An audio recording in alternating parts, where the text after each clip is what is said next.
Welcome to the Everyone's a Critic movie review podcast. I'm your co-host, Bob Zerl. With me, as always, is professional film critic Sean Patrick. Visit us at ihatecritics.net, everyone'sacriticpodcast.com. We're on Facebook, Twitter, Instagram. Our handle is CriticsPod. You can listen to us at Apple Podcasts, Google Podcasts, Spotify, Alexa, Stitcher. I believe over in India there's a platform called Ghana. YouTube, anywhere you get your podcast. Subscribe to the show, rate and review the show, comment on the show if you're on YouTube or whatever.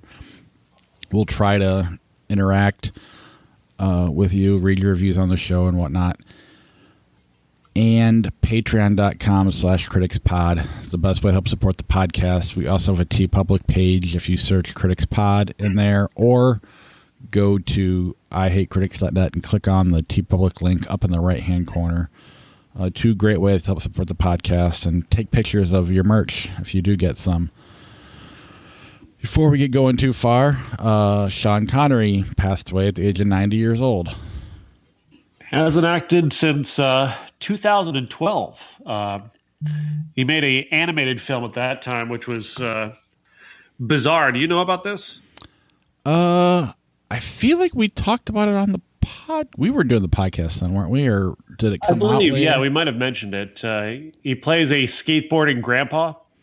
Yeah, I'm pretty sure we talked about it way back then.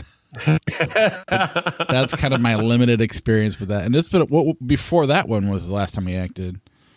League of Extraordinary Gentlemen, 2003. Holy shit, that was really his last movie? Yeah. I think he just did. He made that movie. He's like, fuck this, I'm done. Wow. That's my guess anyway, just based off of it. Based off of how terrible that movie was and how bad everybody's experience on that movie was, it's kind of appropriate that he would just go, forget it. No, I'm never doing this again. I got enough money. I got everything I need. I'm out. What was the movie that made him do that movie? Like, he passed on something. He passed on Lord of the Rings. I know that. He was offered the role of. He was also offered Dumbledore, I believe. Well, he passed on a comic book movie, and then it went out to be a huge hit. So then he took this one up. Was it X-Men or something like that? I don't know what he would have been in X-Men, but I can't. I don't remember what the story. He could have been Magneto. Yeah, I don't remember exactly what it was, but he didn't get it, and then all of a sudden the movie turned into a huge success, and he's like, all right, I'll do this one. And apparently he was a real prick during it, but what do I know? I wasn't there. I mean, also, but I think the movie was really bad, so he's probably having that experience from the very beginning. He's like, I would be in a bad mood, too, if I started to realize the movie I was making was not very good. But what if it was good and he made it bad because he wouldn't do things that were in the comic book? That's kind of things I heard about that he was doing. Oh man! Favorite Sean Connery movie? Jeez, I don't know. That is a great question. It is hard because for me, like I mean, it's not hard for me because I know which one. I've seen the one that you haven't, so I'm that we're going to talk about next week. But so I've got that one in my back pocket, and I don't have to pick anything from the James Bond universe, which I already don't like. So yeah, I definitely don't like the James Bond universe. I mean, I feel like I remember liking Just Cause, but I don't remember. Maybe it sucked. Hunt for Red October, I liked. Yeah, that's a really good movie. Obviously, The Untouchables was good, but kind of overrated good. Finding Forrester. Yeah, that's Good Will Hunting wannabe. Yeah, I honestly am not a huge fan of Sean Connery when it all comes down to it. I mean, I'm looking forward to Marnie. I mean, Marnie is a really good movie, and that's why I'm happy to talk about that next week as the classic. It's really good. It's Hitchcock, Sean Connery, Tippi Hedren. Yeah, all good elements there. And he was in the Indiana Jones you hated. Yeah. Because I was looking through my own the extensive list of things I've written about over the years, trying to find something to share about Sean Connery. I'm like, I can't share the movie I hated. that would be a dick move. Yeah. But then I guess a lot of people had not many nice things to say about him. I mean, I'd probably like Robin Hood. He's barely in that. I'm just not a fan. So, I mean, that's really what Highlander, he was in that. Jesus Christ. I don't know if Time Bandits is any good. Great Train Robbery. I feel like I've seen that. Zardoz. If that's a reference to that movie, I don't remember it. So it didn't stick with me. All that anyone should know about that is he's wearing a giant red diaper. The Great Train Robbery? Zardoz. Oh, I just heard you say Zardoz, and I thought you were referencing something from that movie that I didn't know about. So that's a completely different movie. Okay, I gotcha. I do know the picture of him in the diaper. I just didn't know. Maybe Zardoz should be the classic next week. It's up to you. Oh, there it is, Zardoz. Yeah, just go to Google Images and hit Zardoz, and you'll see. Can it be the classic? Let's see. We didn't actually confirm if Marnie is actually available. It appears to be on Amazon, at least. Both of them do. Literally, the first image you see is him in his red diaper and bandolier.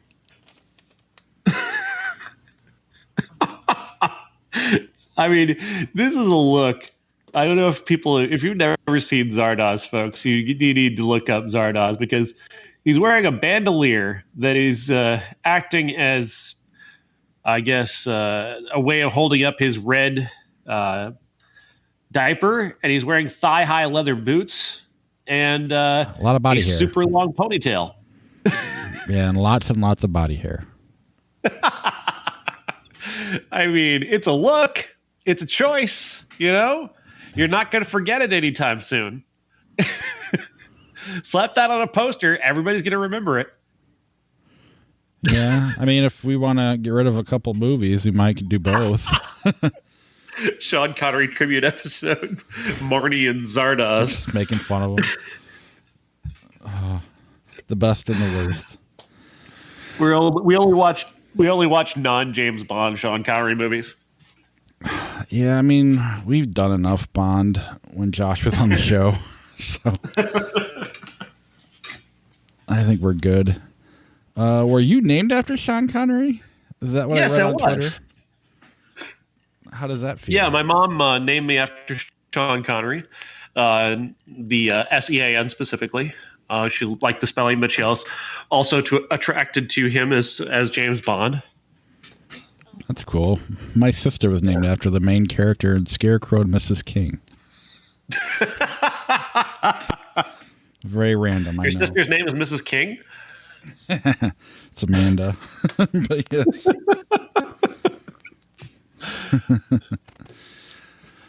Oh, that's funny. But yeah, rest in peace, Sean Connery. It's, I don't know, it's weird kind of seeing, you know, it's probably over the next few years we're going to start seeing some of our favorite actors start to go, and it's, I don't know, it'll be weird. So yeah, wistful. But thank you for mainstreaming misogyny for so many years, Sean. We appreciate it. Sorry, I couldn't. I don't know. That was what was going around on Twitter, which is not wrong. It's not wrong. No, it's true. Yeah. All right. Should we get into the regular show? Sure. All right.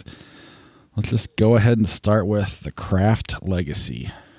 Yes, The Craft Legacy is a sequel to the 1996 movie The Craft, and features 4 new young witches who are high schoolers. They are welcoming a new member, their 4th, to their coven. A terrific cast here. Kaylee Spaney is the lead actress as Lily, but also she's joined by Zoe Luna, Lovey Simone, and I lost the other girl's name, but they're together as they kind of drafted Lily to be their 4th after they recognize that she's carrying some. First off, she's got this necklace that's kind of a pagan necklace, and then they recognize that she has some powers when she seems to throw a guy across a room using her powers that she doesn't really know that she has. They help her to kind of develop those powers, and between the four of them, they show off a great deal of power. Meanwhile, in the background, what's happening is that she's moved to this new town with her mom, played by Michelle Monaghan, who's fallen in love with David Duchovny, who plays Adam. And David Duchovny is playing essentially a Jordan Peterson-like character. You're familiar with Jordan Peterson? Yes, I am. Yeah, he's a monster. He's an awful human being. And David Duchovny, playing him, essentially really does get to the kind of nasty, gross appeal of him and lots of men's rights activists like him, and it's hard to talk. It's hard to talk about his character and avoid spoilers. But I want to try and avoid spoilers as much as possible because I do want people to see this movie. I really enjoyed this. There's a character in the movie named Timmy who starts off as this antagonist to Lily. He's there at this most humiliating moment of her first day of school and really makes that really terrible and continues to make her life rough until she and her coven turn him woke with a spell. And I thought that is a really clever modern twist. And what he becomes is a really sweetheart of a guy who's really thoughtful and sensitive and not a joke. Like, they don't turn him into this running gag of wokeness. They turn him into a guy who's genuinely sensitive, and they use this to actually reveal who he really is. And a lot of the time, you're not even sure if this is coming from entirely from their spell, or if this was actually something that was in him that they've just brought out of him. And I really love the way this young man, Nicholas Galitzine, really played this aspect of this character. I was really impressed. I kept waiting for it to turn into a running joke, and they don't turn it into a running joke. They adopt him into their group, and they make him one of their friends, and he becomes a love interest for Lily. And I really enjoyed that aspect of it. I was impressed. But I was impressed by a lot of this movie. I thought it was actually superior to the original, which the original is all about turning women against each other in the end, and women with power going, using that power against each other. And I like that this movie doesn't necessarily go there all the way. It hints at that, but then it feints in a different direction and a much better direction for my taste. I enjoyed this a lot more than I expected to.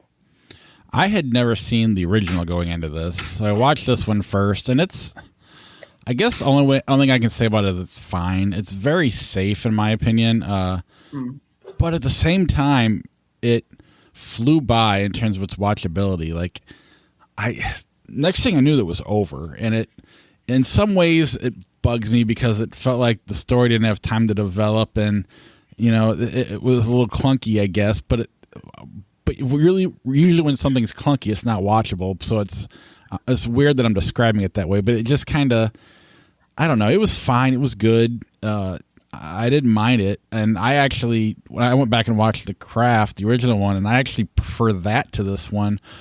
And I guess I see your point, but I never really put the woman part on it. I just saw the power corrupts kind of thing, and I didn't really. Yeah. I think that would have, whether it was men or women, I feel like it would have gone that direction. And I didn't love that movie either. Don't get me wrong. I'm not acting like it's a great movie, but I liked the. I guess I bought into that more, and it's not that I wanted the women to get corrupted. I bought into the Craft legacy too. It's very watchable. It's a decent movie, and apparently there's a big cult following around the Craft, so maybe that also would make it. If I knew more about that, it might make it more annoying to me. I don't know. I don't know much about the cult either, other than it exists. I didn't realize.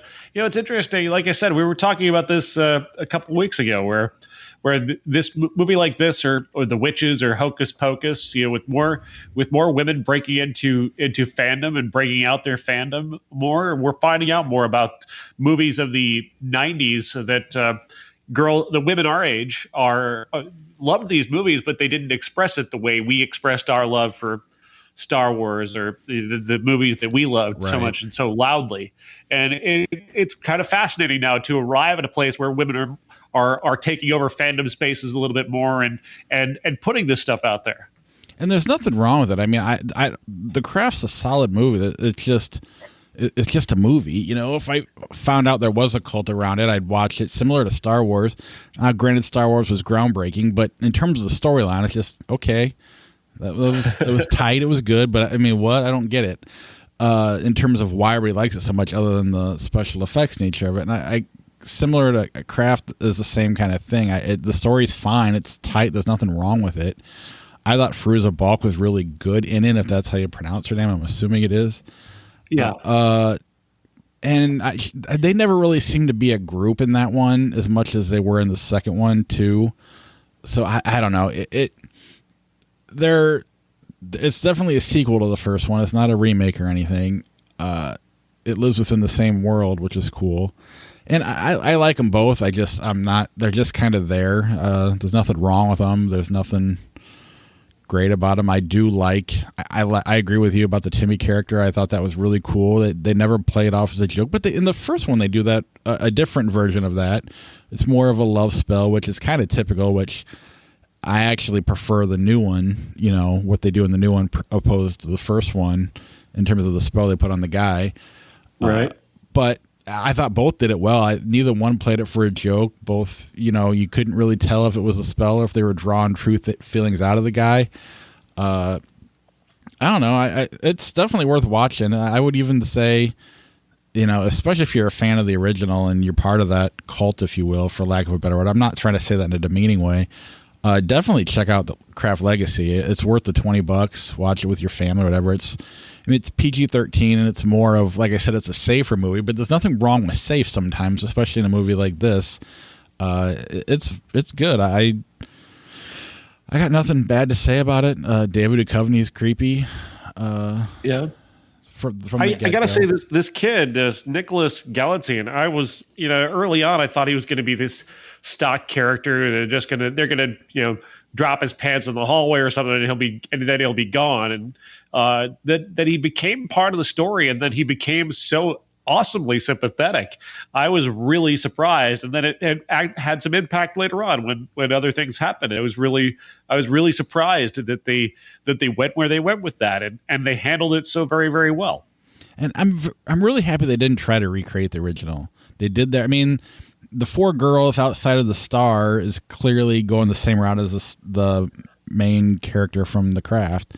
But, you know, one's not Fairuza Balk, one's not Neve Campbell. You know, they're all their own individual characters, which I thought was really cool.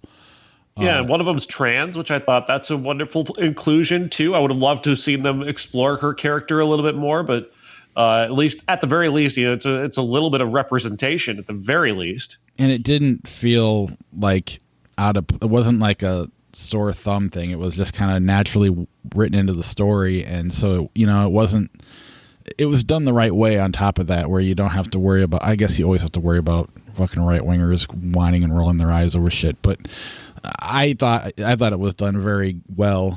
I don't know. It's just a very tight movie. I guess one complaint I have, and this is sort of a spoiler, but I'm not going to say it all the way through, is Kaylee the star? Was she the main girl? I don't remember all their names. Lily? Kaylee Spaney. Yeah, she looks a lot like Michelle Monaghan, at least especially in certain things they do. So when that happened, I was like, what the fuck? The whole time I'm going, this is perfect casting. They're a great mother-daughter duo. So that bugged me a little bit. But I don't know. It's definitely worth watching if you're a fan of the original. And even if you're not, I think you can get something out of it. But if you're not, like, I don't know, if I meet someone like you, like, say, based on your review, I would say don't spend the $20. I'd wait for Netflix. So, you know, someone like me or you, my positive review. But you know what I'm saying? Would you pay $20 to see it though? I know you liked it, but by myself, no. Right. It wouldn't be worth it to me to pay $20 by myself. No. That's what I'm getting at. I think it's a good, solid movie. If you're a fan of this type of, you know, of The Craft or this type of movie, then by all means spend the $20. If you're a casual person like me, maybe it's not fair to lump you into a casual, you know, enjoying this it's a good movie level. I don't know. I don't know what I'm saying. I would wait for Netflix. I'm just letting you hang yourself. I would wait for Netflix unless you're a huge fan of The Craft. That's all I'm saying. All right. Or you got a big group with you, which you shouldn't have during a pandemic. Anything else on Illinois? Yeah. Anything else in the Kraft legacy? No, I like it a lot, and I mean it's not brilliant. There's a lot wrong with it, but for if this was in theaters, I would be happy to see this be a hit. Yeah, I agree with that. That's yeah. If this was in theaters, I'd say go see it, no problem. It's the pandemic version where you have to pay $20 to see it on TV that makes me hesitant to just say go rent it. Maybe next year. Maybe next year is a documentary about Philadelphia Eagles fans in the year 2017 when the Eagles went to the Super Bowl and defeated the New England Patriots. It sets up a story about 4 disparate fans who are each different aspects of fandom that are charming in their way. You've got this middle-aged black woman who is obviously not typical in fandom spaces like this. She's a star on local radio. She calls in to the Eagles radio show every Friday and gives like a sermon essentially about why she feels that God owes the Eagles a Super Bowl. Then you've got angry Eagles fan who's became a YouTube sensation because he basically destroyed his bedroom one time after an Eagles loss. You've got this retiree named Larry, who just is a charming dude who just really loves the Eagles. He, instead of taking his retirement in Florida, he takes all of his retirement money and builds himself the ultimate Eagles man cave, and then invites his entire neighborhood over to watch Eagles games with him. And the final guy is this average Joe, this ordinary guy who is going through some stuff, who's got a son who's autistic, and he's trying to use being an Eagles fan and teaching the kid to be an Eagles fan as a way to bond with a kid who probably may never love sports or may never even take the time to care about sports, but has at least early on in his life acknowledged something that his father loves and is willing to go with that. And it's lovely to see a couple scenes of them connecting over that. And the boy, I don't know if the boy is trying, but at least he's acknowledging it. And it's that in that way that kind of autistic kids do. And then you have him. Then he's also dealing with the fact that his father is sick and possibly dying and may not live long enough to see the Eagles win a Super Bowl. And that it's a very minor thread in the movie, but again, it underlines this guy's character and makes him more interesting. And all throughout, they really capture these stories very well. I went into this thinking, it's an Eagles documentary. We're going to hear about, Santa Claus and all the horrible things that Philly fans have done over the years. And I wasn't necessarily won over by Eagles fandom. I still think there's a lot wrong with the Eagles fans for their attitudes, and the stories don't go away. Right. But I was charmed by these people, and there's kind of a sad clown quality to the angry Eagles fan who is absolutely almost wonderfully unintentionally unaware how funny he is and how kind of, I don't want to call him pathetic and I don't want to be mean, but he lives with his dad and he goes on a lot in the documentary about wishing he had a girlfriend. Like, that's the one thing he really wishes he had was a girlfriend. And it's just, when you hear a guy talk like that, it's like, oh, dude. Like, that's a lovely thing to have. But the way you talk about it, you sound like a 17-year-old or 16-year-old kid in high school and not a grown man. Do you look like Bradley Cooper? No. He's a 350-pound black guy. So it's not a Silver Linings Playbook type. Yeah, sounds like, we have all these opinions, not just Eagles fans, but people from Philadelphia in general. But, a movie like this can humanize some of them, and that's a good thing. I'm interested in it when it becomes widely available. I feel that way about Cardinal fans as well, but then you go down there and some of them are the nicest people in the world when you're a Cub fan and they just want to sit and talk baseball and it's great. Then you get your douchebag. I don't know. It's nice to put a face to the fandom and then lighten it a little bit, even though as a whole, it's going to be tough to overcome that. Yeah. If I had known, Go ahead. There have been a few well-documented incidents when it comes to Philly fan over the years, and the as a Bears fan, it particularly stings to think about what was it, Willie Gault or McKinnon? One of them's been playing in Philadelphia, and he trips over the awful turf there, breaks both his legs, and the Eagles fans cheer. They cheer as he's carted off the field because they're horrible human beings. Anybody who cheers an injury is crappy. I mean, I get the mob mentality part of it too, and people do things they wouldn't normally do on their own. That's why I think a movie like this is important, to show them as humans and individuals rather than a mob. But still, that did happen. So if I'd known you were going to watch this, we could have done like the Big Fan or whatever that was called. That'd have been a great classic to go with this. I love that movie. That's a great movie. So much fun. This sounds like, is Kevin Hart in it at all? No, he's not mentioned once that I'm aware of. I didn't even know he's a Philly fan. I believe he famously got really drunk and snuck onto the field after they won. And I think that was I think that happened. Maybe I'm confusing it with another. He did that at some championship, and I could have swore it was Philly. All right. From here on, the episode gets weird.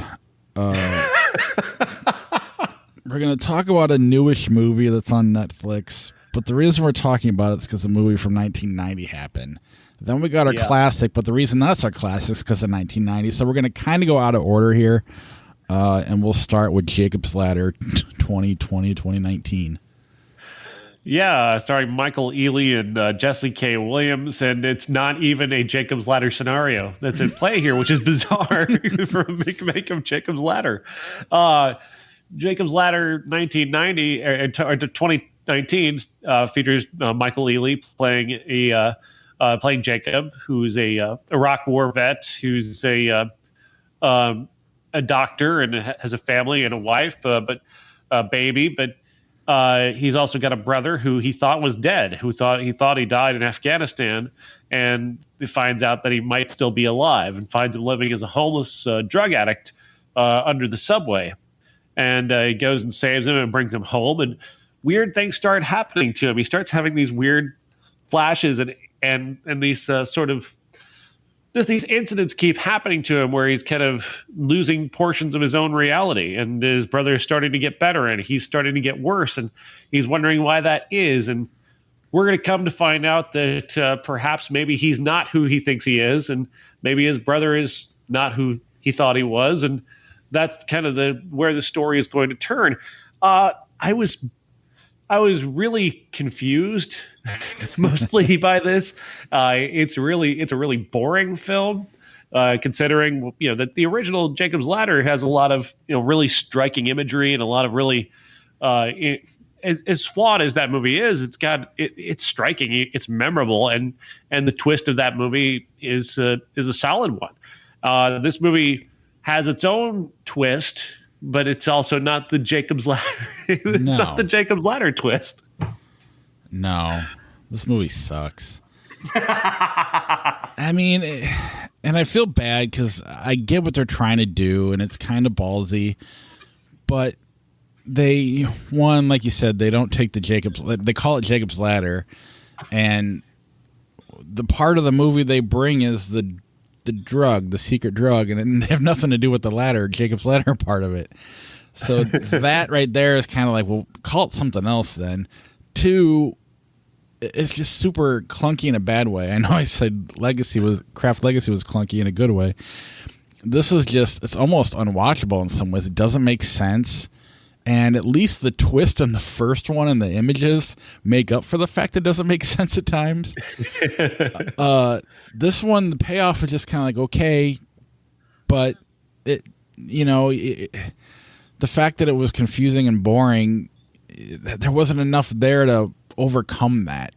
Not that the original does either, but it does more so than this. To me, it was just a massive miss. They couldn't decide what movie they wanted to make, and they made almost 3 different movies at the same time. And I don't know. They should have made their own movie based on PTSD, which I think is what they wanted to do, and he wanted to use Jacob's Ladder to get there. And to me, you throw that out, do your PTSD movie, and make it more watchable and make more sense. Instead, they handcuffed themselves and then they couldn't get unlocked. I also think that Michael Ealy is miscast here. He's a fine actor. He's a very good actor in a lot of different things, but I think he's just so bland and so dull here, and he's so monotone throughout. He doesn't really dig into this, and this kind of needs an almost like Nicolas Cage level of intensity to really carry it off. If you're going to pull off the kind of twist that he's pulling off, you kind of need a little bit more intensity, not a basically like a very quiet performance. This is not a quiet time. This needs some insanity to really liven things up, and he just doesn't even have the willingness to go there. Well, I agree completely, but I also blame the director for that more so than him, because I don't think he wanted that, and I think that's a mistake. I think you need someone over the top to at least make it watchable or something, to get your interest in it somehow. And he was trying to make it too serious. He handcuffs himself by making it a remake, and it's just an overall disaster. Which, thankfully, probably no one's talking about it but us. So at least he has that going for him. That it won't come back and bite him later on. Hopefully, because sometimes you just kind of get in over your head and you can't get out, and I think that's what happened here. Yeah. Meanwhile, the original 1990 Jacob's Ladder is not a bad movie. I like a lot of it. It's two movies, and these two movies don't really go together. One is this message picture about the way about the way the government mistreated veterans, and then this other movie is this supernatural horror movie that's all about these super creepy images and this big twist at the end. And I liked that movie. The other movie is very preachy and really doesn't fit. These two things don't fit together. This message movie. So the story goes that Jacob and his team were in Vietnam, and the government tried to do some sort of experiment on them that went terribly wrong, to the point where now back in the U.S., the war is over. They've survived. They've come back, and they're all having these nightmares. And it's not quite PTSD. It's more like Agent Orange, I guess, is what they're really talking about in many ways. It's more of a more specific than what we know of Agent Orange, but that's the inspiration though. And now these guys are having all these symptoms and all these nightmares and medical issues, and some of them are being killed to cover up the secret. And Jacob's kind of caught up in that whole situation. He's seeing demons, and the imagery in this movie is really strong. Like Adrian Lyne is the director here, and he does a pretty great job with creating some really terrific horror imagery. But then you have these preachy moments where we're talking about government corruption and the horrible things. Like the movie ends on a title card that feels out of place where we've just been, because we've just been revealed this kind of cool twist, and then he's making this very serious real point about things that actually happened in history, and it's like these two things just don't fit together properly. And in the end, I'm left a little cold about this movie, just because they're trying to thread a needle here that they just don't quite thread. Yeah, I mean, it would be like if you're watching like Night of the Living Dead or Dawn of the Dead, and they put like title cards in there to explain what they're trying to show you with the zombie symbolism. They should have just left it to symbolism alone and then made their movie. You see this black man gets shot at the end by these white people, which is always what happens. Right, that's how it ends, with the title card explaining it. And that's kind of what this is, though. In a way, if you just leave it to symbolism alone, I think it's way stronger. It could have been a little.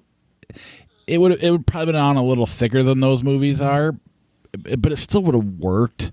I mean, the twist alone is pretty impressive in that it kind of makes up for a lot of that, the clunkiness, it was a little confusing at times.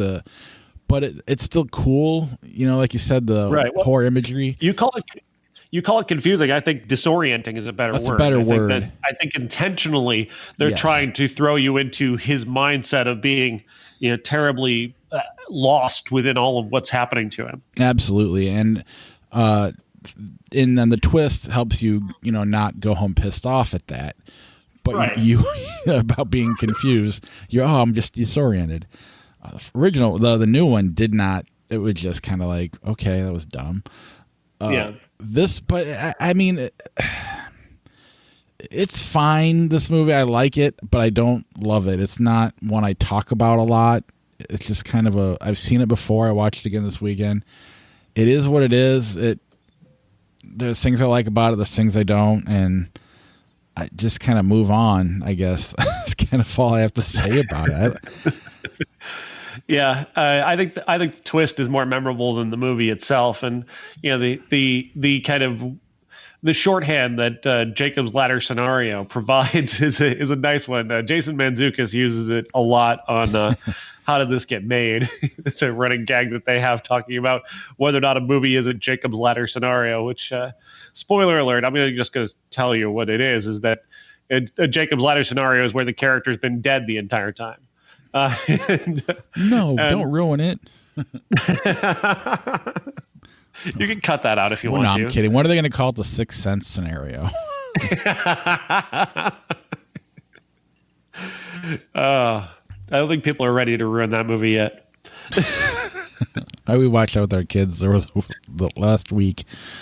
My wife made them watch at least, and they were bored to tears. My daughter was more into it than my son, but not enough blood and guts for him. No. Well, it's a slow burn, and slow burns don't work on kids as well. Yeah.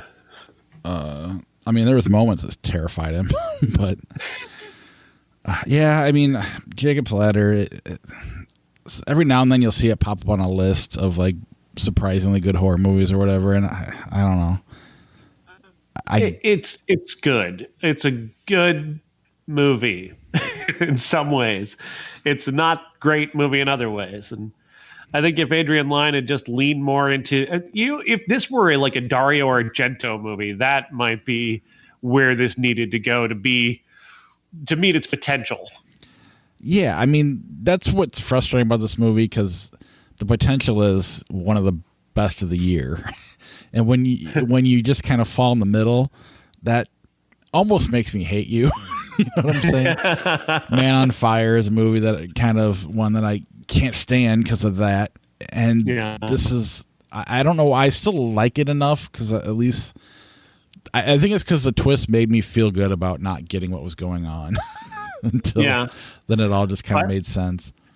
That hospital scene is really great, with him being wheeled through the hospital and the gurney, the imagery that he puts into that. That is some really terrific horror movie imagery, and that scene alone sells me enough on this movie to like it, if not think it's one of the great movies of all time. Yeah, I'd almost great horror movies or whatever. Yeah, I'd almost want to see David Lynch make it, but make him have the twist where it's explained. You don't have to put the title cards, but make the twist exist, because David Lynch wouldn't put the twist in. He'd just make you go, what the fuck did I just watch? But if you had that at the end of like Mulholland Drive, you're like, oh my God, this is amazing. Okay. Let's just run to our classic, and then we'll get to the 1990 movies, or the other 1990 movies. Oh, great. Now I got to put my password in and hit the button. Ladies and gentlemen, this is the main event for the linear, legitimate, and universally recognized Undisputed Classic. Young Frankenstein. Young Frankenstein, 1974, I think it was, Yes. with Mel Brooks directing, and Gene Wilder as the star here is Dr. Josef von Frankenstein. The story goes that he's inherited his family's Transylvanian castle, and he's going to Transylvania for the first time to take on his family legacy. Of course, his family is well known for having maybe created a monster, or at least tried to create a monster. We're not quite sure where this falls in that category, but he's going to end up obviously creating his own Frankenstein, played by Peter Boyle. And we're going to get a lot of the homage to the original Frankenstein, from the scene with the little girl with the daisy to the scene with the blind man. We get a lot of classic riffs on those scenes. And man, I find this very hard to say. This movie doesn't hold up for me. I was kind of bored watching it this time. I don't know what it is about this. Maybe I've fallen so deeply in love with the original Frankenstein that I'm just kind of watching this going, okay, but why is that funny? Because so much of this feels like the original Frankenstein with like gentle twists. Like there's the scene with the girl with the daisy. Obviously, it's an iconic thing from Frankenstein where, he's the monster misunderstands the situation and ends up killing this little girl. Here you have him toss her into her bed, gently putting her to bed. That's the joke. And all of it just comes off as sort of mildly amusing. And I go into a Mel Brooks movie like thinking of, Blazing Saddles or something like that, where it's just laughs us every second, just every minute. There's a new big joke. And this movie has a lot of dead space where it's just kind of paying homage to the original Frankenstein. And a lot of it comes down to like if you buy into Gene Wilder's just kind of manic energy, and I didn't this time. I didn't buy into his manic energy. I wasn't buying what he was selling in terms of just him trying to force this movie into being energetic through his manic energy, and it just wasn't working. And I don't hate Young Frankenstein. It's too good to be bad, but I didn't love it the way I thought I had in the past, because I know I've seen this movie before and enjoyed it. At least I think I did. But did I force myself to like it based off of history and nostalgia? I'm not quite sure now. When's the last time you saw Blazing Saddles? Oh gosh, like a week and a half ago. Oh, I love Blazing Saddles. I was wondering. I don't know if I've ever seen it. Period. But I was wondering if that actually held up or not. So I'm glad to hear it does. This one, yeah, if you've not seen Blazing Saddles, it's so funny. This one, it's one of those where like I know that's funny, but I'm not like the whole bookcase scene. It's not funny today. It was probably funny then. The part where they dance, it's kind of funny, but it's not as funny today as it probably was when it first came out.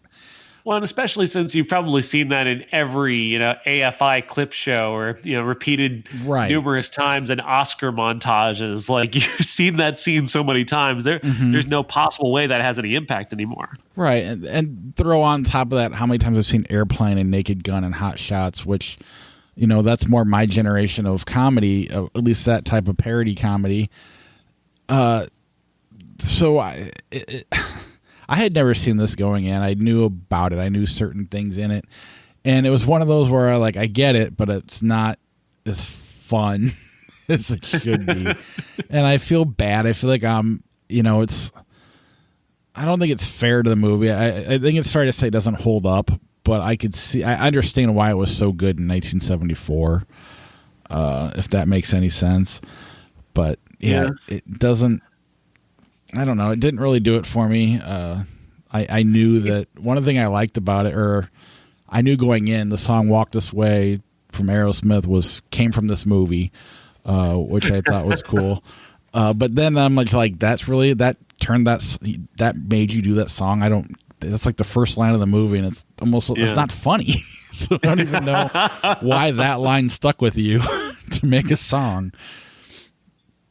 But I don't know. That is a weird one. And then we just watched the Last Picture Show recently and saw how wonderful Cloris Leachman was.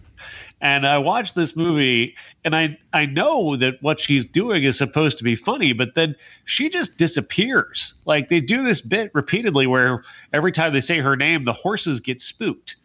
And that's the only joke. That's it. You say Frau Blucher and the horses get spooked. And that's the only thing they do with her. And then she's gone. Like she disappears from the movie. And for the third act, she's just not around. And I kept thinking, like, why did you hire Cloris Leachman for this?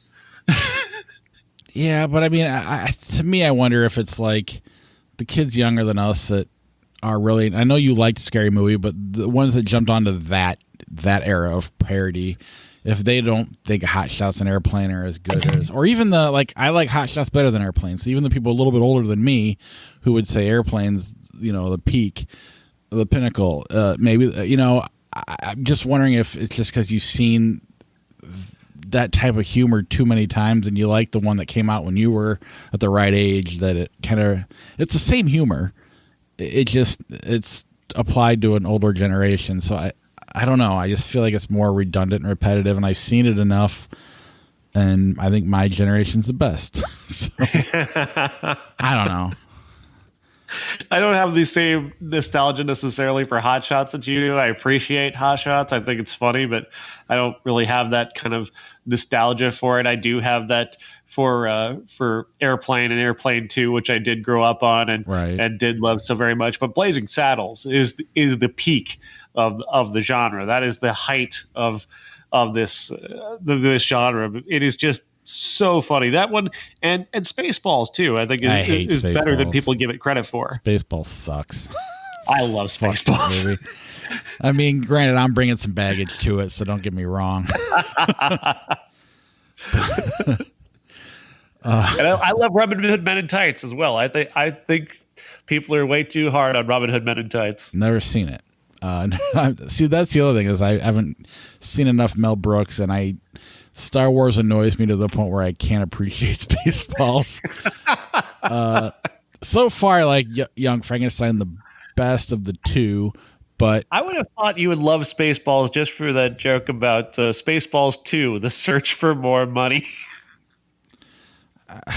I mean, it's not gentle on Star Wars. I know he throws some punches, but the Star Wars fans love it, so it's. And I don't know. There's no real reason. I shouldn't say I hate it. I just don't care.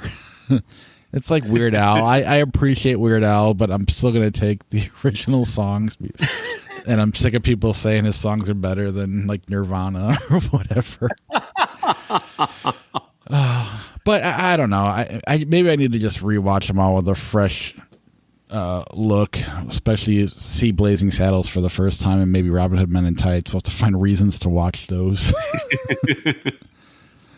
I mean, Blazing Saddles deserves to be a classic at some point. Maybe the week of Dances with Wolves. Yeah, I absolutely. Let's do that for me, for my own sanity, so I can watch Blazing Saddles again before I have to suffer through Dances with Wolves. Josh is going to be so happy. Why isn't it some Clint Eastwood movie? Nope, it's going to be Blazing Saddles. But yeah, Young Frankenstein is what it is. I appreciate for what it was, and at the time, I'm sure it was groundbreaking, and but not as groundbreaking as Roger Corman's Frankenstein Unbound. So much funnier. I did not expect this to be the funniest Frankenstein movie this week. I really didn't, but it's the funniest Frankenstein movie. And it's not.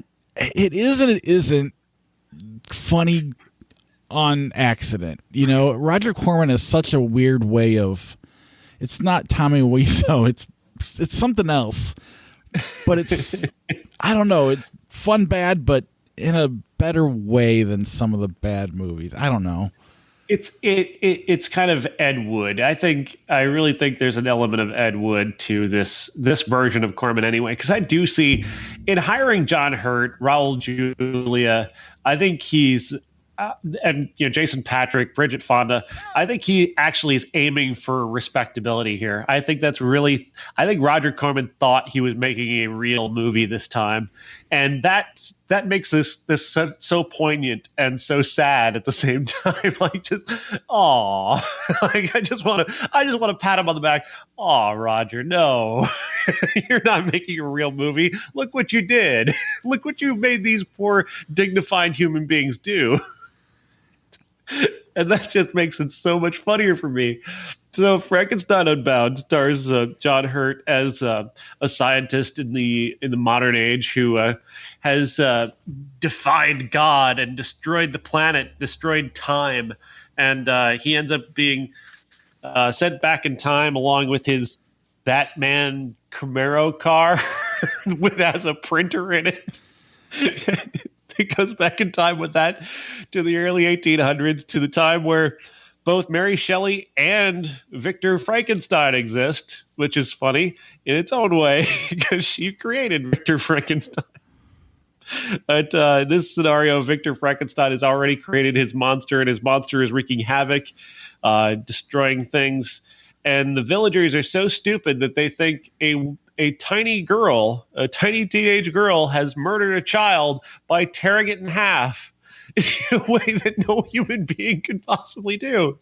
But they're just dumb villagers. What are you going to do? So the middle portion of this movie is spent with John Hurt barely even taking notice of the fact that he's time traveled. Like, he doesn't even seem remotely like, oh, I've time traveled. Okay.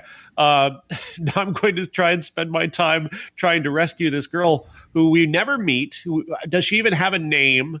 I don't even know. But the entire middle section of the movie is him about him trying to save her life before he starts banging Mary Shelley. Mary Shelley, played by Bridget Fonda, who I love. I love Bridget Fonda, but that wonderfully slippery English accent he's got her working is just hilarious. And then she has this line where she says, where she justifies boning John Hurt's character by saying that Percy and Shelley they talk about free love, but I practice it. I could not stop laughing at her delivery of that line and the way her accent slips throughout, and then the god awful sex scene between her and John Hurt, as if John Hurt has ever been a sex symbol ever. Really, no. He's been 60 years old his entire life. He's never been a sex symbol. Have you seen The Elephant Man? It's not funny. I apologize. Then she's choosing to sleep with him over Jason Patrick and Michael Hutchins of INXS. Come on, really? I guess, is that the joke? Is that the joke? Is that she's choosing John Hurt? Oh man, I tell you, I might have a hard time choosing between Bridget Fonda and Michael Hutchins. Honestly, that's how beautiful he is in this movie. I'll agree with that. I love Michael Hutchins. He's one of those guys who's like, I want to be that when I get older. Until I found out what it ended up being, but at the time. Oh, yeah. My favorite part, I'm not going to hold back on spoilers on this because what's the point? Frankenstein's monster looks like a fucking joke. Just an absolute fucking joke.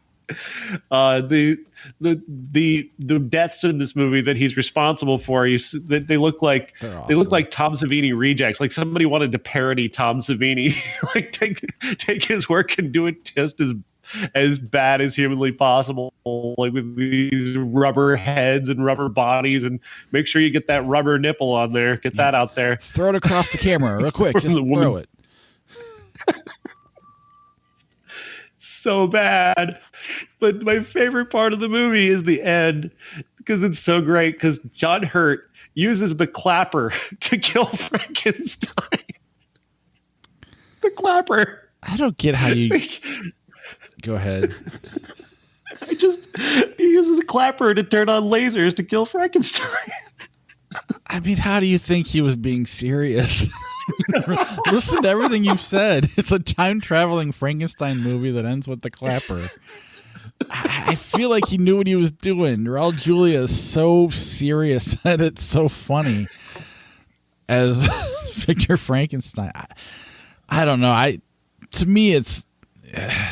I think Corman does such a great job of what Sharknado wants to do. He does it better than anybody else. You're giving him credit. I do. I mean, anytime I've seen a documentary about Roger Corman, I don't think he's fully aware of just how bad his movies are. I think he's in it for a buck. He's a huckster. He's definitely in it for a buck. And occasionally he I think, like in this case, I think he strives for a little bit of respectability, and I'm going to hire real actors this time, and this is what we get. I agree completely that he's in it for a buck. Absolutely, but he's also like everybody that's ever come through Hollywood, especially throughout the 70s, went through Corman at one point. And, right. But they went with him because he was willing to let people who never directed anything direct things. No, I understand. I agree completely. He's like the king of the low budget movie and turning a profit on it. But I don't know. I have a hard time. One, none of these, like Jason Patric wasn't Jason Patric yet. Bridget Fonda wasn't Bridget Fonda yet. Raul Julia, maybe. John Hurt and Raul Julia were like the biggest stars at the time. I know Lost Boys had come out, but still that was more of Corey Feldman than anything. I don't know. I don't think it's... I think it's funny whether he was trying to be serious or not, personally. I think you'd have to buy into the same theory that Tommy Wiseau made a comedy out of The Room. If you want to buy into that he was trying to make this intentionally funny, you'd have to buy also that Tommy Wiseau was making a comedy in The Room. I disagree, only because he ends the movie with the clapper. I think you can make a better argument that this was being made as a comedy, or at least a partial comedy. I think a guy his age thought that this right here, that's the future. I think that's his sad vision of the future. Like, everything will be controlled just by clapping. I don't know. Just making a time traveling Frankenstein movie alone seems to be like, this guy's not taking himself serious. I know the casting. I don't know. I think it's good either way, in the right way. It's not. Obviously, it's a terrible movie, but it's insanely fun. Wonderful. Right. It's insanely fun no matter how you look at it, in my opinion. I have a hard time believing that a guy with that much experience would make a time-traveling Frankenstein movie and think he's doing it for real. But it does add a little bit of fun. He's looking at this going, this is a modern take. I'm being modern and I'm being new, and this is my 90s take on Frankenstein. And I really do think there's a self-seriousness to this and a complete lack of winking on his part that is, I think, quite evident. I think if there was a real budget behind it, maybe. Well, this is the biggest budget that he's ever had. I mean, he put more money into this than he's put into anything ever, which again leads to my theory that here he is spending money and hiring real actors for the first time. I do think that this was intentional. I mean, whether or not Bridget Fonda had been in much of anything at that time, she's still a Fonda. And Michael Hutchence is the lead singer of NXS. He was a superstar. So he was definitely going out of his way to make something that he thought would be like his banner blockbuster. This is going to be my breakthrough. All I'm going to say is I disagree. It doesn't matter. Either way, I still enjoyed it similar to the way you did. Obviously, maybe you found certain things funnier because of your opinion of it versus mine, but it still is insanely fun to watch because it's such a dumb idea. It's free on YouTube. If you want to watch it, folks, it's free on YouTube. Frankenstein Unbound. And watch it and let me know who you agree with, me or Sean. I'm just curious. It's an argument that doesn't really matter, but I'm curious. Completely meaningless. Yeah. Right. I'm curious what everybody thinks. But in a lot of ways, the most memorable movie of the week. Oh, absolutely. It's the takeaway of the week for sure. Did you watch China Cry or Graffiti Bridge? I've seen Graffiti Bridge in the past. It's a bad movie. It's Prince, so it's bad in a very interesting way at the very least. He plays this foppish modern, but also in the past. It's weird trying to figure out the time frame of this film. He's a man whore. He's a gigolo, gets hired to have sex with women, but he also is falling in love with this woman played by Kristen Scott Thomas. And and he's just Prince, and there's an element of charm to it. At the same time, he doesn't know how to make a movie, and so you're watching a guy who is resting this entirely on his charm, and he's charming to the point where it's almost passable, but it's such a bad movie and such a poor direction, just so pointless in many ways that you can't get behind it. Yeah, I mean, he definitely seems like a guy capable of making The Room. He's a genius in some way, musically. Don't get me wrong, but I can see him taking himself serious enough to make a really bad movie that's so bad it's good for the wrong reasons. I don't think he would ever do what Tommy Wiseau does and pretend it was a comedy. I think somebody they backed. I think Prince at a certain point, like at this point in 1990, they just back up this truck full of money, and he's like, "Let me see how far I can go. All right, I'll star in the movie, but I also want to direct it." And they're like, "Well, you're Prince. We want to be in business. Let's do this."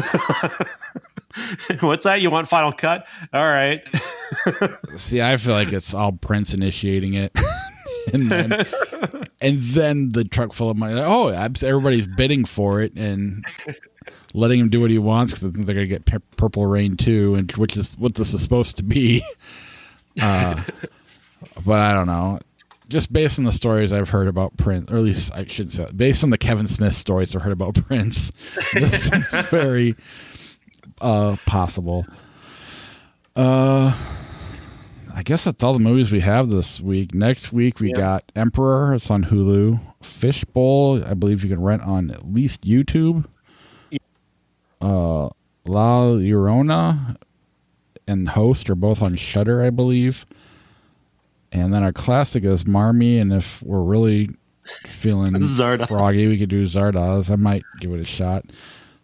Child's Play 2 and The Craze came out in 1990. Krays, Craze. Yes, Krays. Yes, that is true.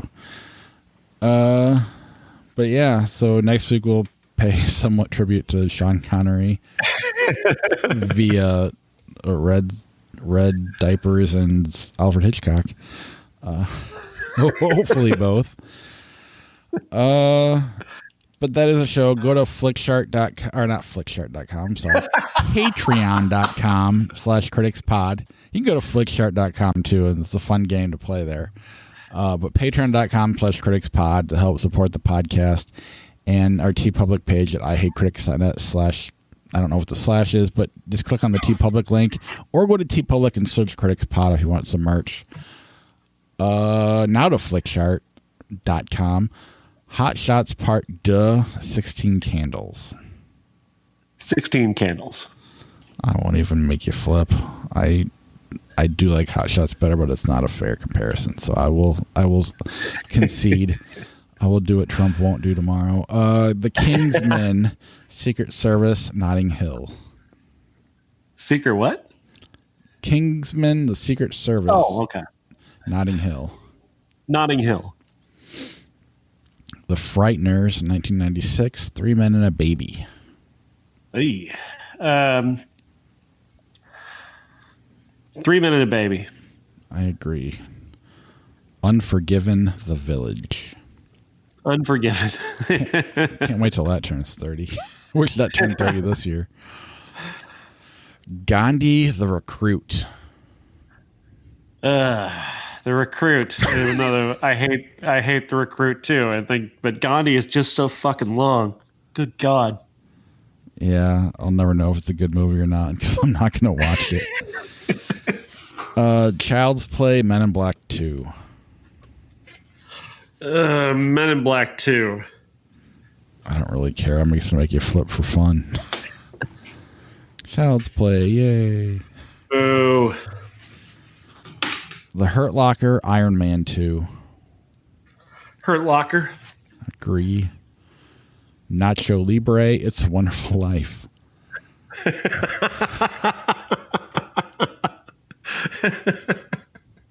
Oh.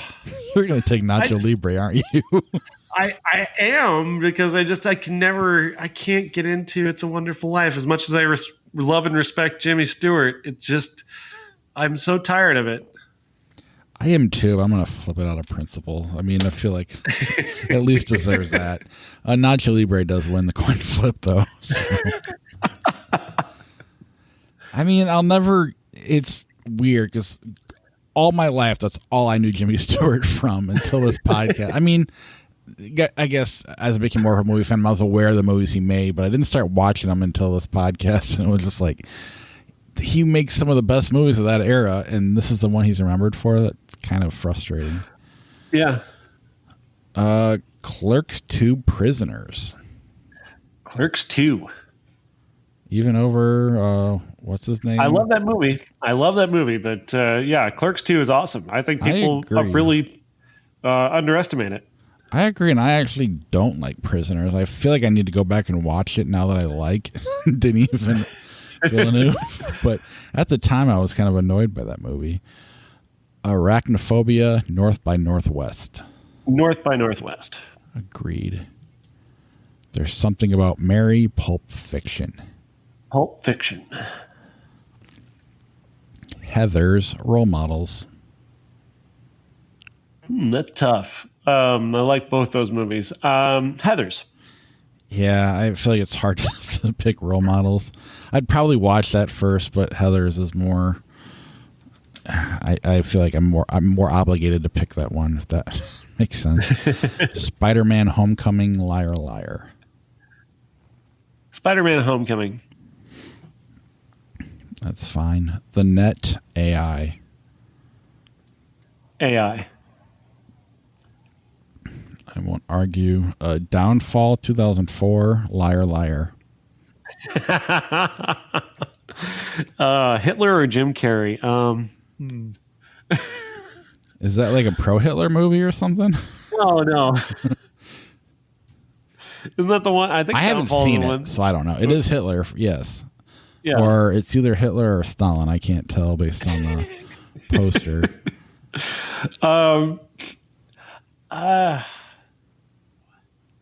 I mean, I actually really do like Liar Liar a lot. I probably never want to see Downfall again. Even though it's an iconic Hitler performance. Like, it's the greatest Hitler on screen you've ever seen. If that's a good thing, I don't know. Yeah, I mean, I don't know. It'd be like watching a Charles Manson movie for real and not the Tarantino version. I don't want to see. Had that ended with the Charles Manson's murderers, I would have been it would have kind of ruined the movie for me. So I could see your point. I've never seen Downfall, so I don't know Liar what Liar. I'm talking about. Let's go Liar Liar. Good job. Heather's, While You Were Sleeping. What is going on? Heather's. Yeah. I'm reading Matthew McConaughey's book right now, and While You Were Sleeping was brought up in it because that's how he became a star in a way, even though he's not in it. It is the most readable, unreadable book ever written. Because it's written like Matthew McConaughey talks. But if you can't put his cadence and his tone into it, by doing that, it makes it insanely readable. But if you didn't do that, oh my God, it would just be words. What does he have to do with? Here's what has to do with While You Were Sleeping. Time to Kill. He auditioned to be, I think, Kiefer Sutherland's character. Okay. And he goes, I want to be Jake Brigance, the main lawyer. And he goes, and the director, oh my God, the one who just died, Schumacher. He goes, I want you to be the lead actor too, but they'll never let you be the lead actor because you're not a star yet. You're just you're a small name in Hollywood. And in the process, Sandra Bullock became a star. She was already attached to the movie, but because of While You Were Sleeping being such a big hit, she became a star. So she was a star they could put on the poster and allowed him to sneak in and become the lead. Ah, that's clever. Yeah. Little Nicky, Star Trek Into the Darkness. Star Trek Into Darkness. By a lot. By a lot. Avengers Infinity War, American Werewolf in London. Avengers. Yeah. I want to pick American Werewolf in London because it's considered a classic, but I don't know how attached I really am to it. Shrek Forever After, Tron Legacy. Shrek. Yeah. Tron's just so boring. Saturday Night Fever, Mean Girls. Ooh, good one. Real good one. Mean Girls. I've never actually seen Saturday Night Fever.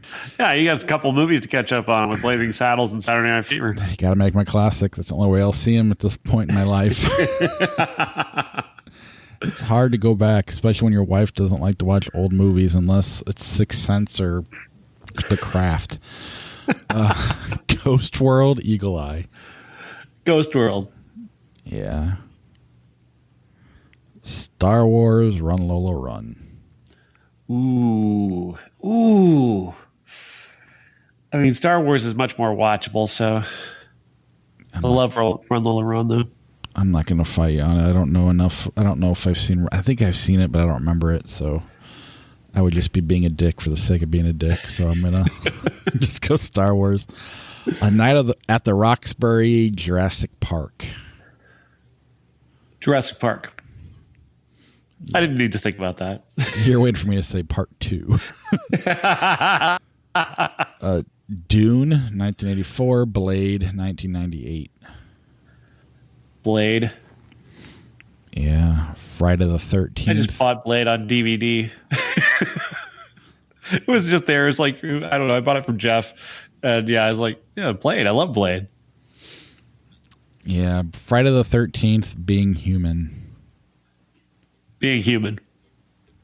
I don't know what that is. Robin Williams. I've never seen it, so I'll just let you have it. Wait, I think that was a different movie. Never mind. Friday the 13th. Being Human's awful. That's a terrible film. Oh, well, we picked Being Human because you were too quick.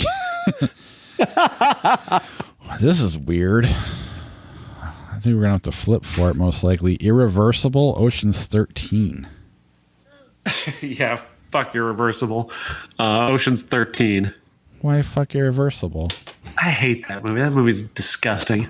I know, but I like disgusting. God damn it, you won the coin flip anyway. Yes. Sideways, Team America, World Police. Sideways. Yeah, as much as I like Team America, Sideways is pretty amazing. Saw 3, The Machinist. Saw 3. I agree. Colonia, 2015. Star Trek 6, The Undiscovered Country. I don't know what Colonia is. Looks like Emma Watson. Ghost, Star Trek 6, The Undiscovered Country. Ghost. Agreed. I think Michael, who joins our podcast on occasion, who does the Two Mics podcast, he posted a picture of, the scene in Ghost where they're doing the pottery with Dan Aykroyd dressed as a Ghostbuster behind him. I had never seen that. I thought it was funny. Crash, 2004, Battle Royale. Battle Royale. Agreed. Doctor Strange, Blade Trinity. Doctor Strange, yeah. Now, if it were Blade 2, I would have much more of a conflict. Yeah. 127 Hours in Bruges. Ooh, 2 awesome movies. It's 127 hours, but In Bruges is so good. Yeah. Castaway, A River Runs Through It. Castaway. Yep. The Stepford Wives, 2004, Zodiac. Zodiac. If it had been 1967, I would have said the same thing. That's true. Dr. Dolittle, 1998. The Tall Guy, 1989. The Tall Guy. Just because I just like the poster. I've never seen the movie, but it's got to be better than Dolittle. All right. Les Miserables, 2012. Rush Hour 3. I mean, Les Miserables, obviously. The Maltese Falcon, Don't Mess With My Sister, 1985. Never heard of it. Doesn't matter. Yeah, it doesn't really. Finding Dory, the Deer Hunter.